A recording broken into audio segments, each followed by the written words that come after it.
I'm joined now by Bob Bakish, the CEO of Viacom. Bob, thanks so much for talking to us here today. Great to be here. Before we get into everything going on here at CES, I have to ask you about CBS. There's been so much talk about CBS and Viacom. Will these two companies merge? Well, you know, CBS, CES, I think the more things change, and we're certainly seeing a lot of change here at CES today, which is exciting, the more things stay the same. And what I mean by that is this narrative that something's going to happen. It's the third time through this narrative. Say, who knows? We're focused on continuing to run our company, execute, we just closed a quarter, which of course we can't talk about, but you look at our fourth fiscal quarter of 18, we returned the company to earnings growth.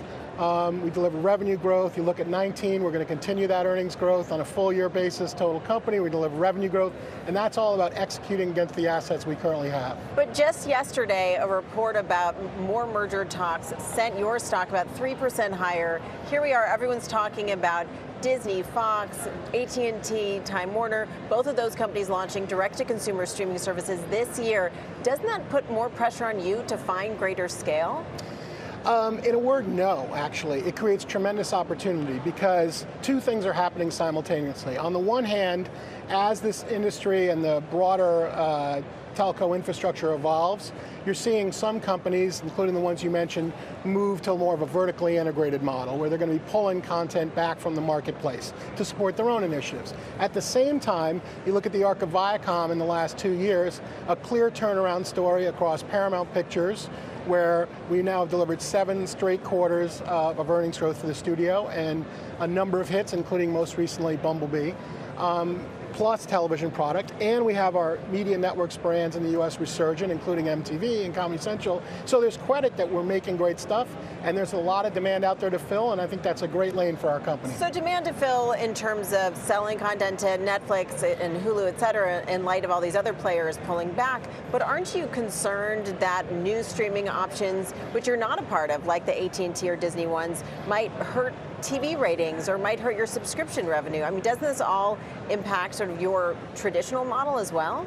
Well, look, first of all, in terms of the current day, we're part of streaming options from both those companies. In terms of Hulu, we're a significant supplier to Hulu, both from the Paramount side and from the media network side.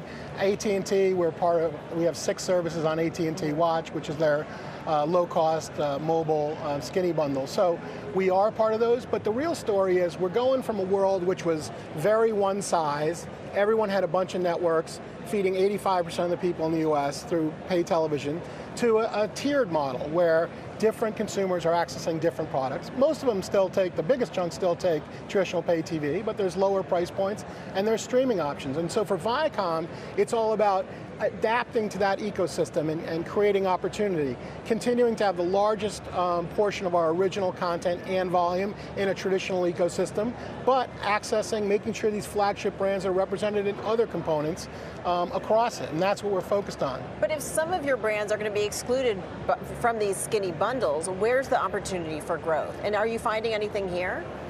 Well, I think there's a lot going on here. I mean, if there's 2 takeaways from walking the floor, and I walked it yesterday, there's a tremendous amount of activity around kind of more broadband capability, typically called 5G, where there's no question, initially as an alternative to a kind of a cable modem, kind of fixed wireless, but ultimately as high bandwidth to devices, that's coming, that's a freight train.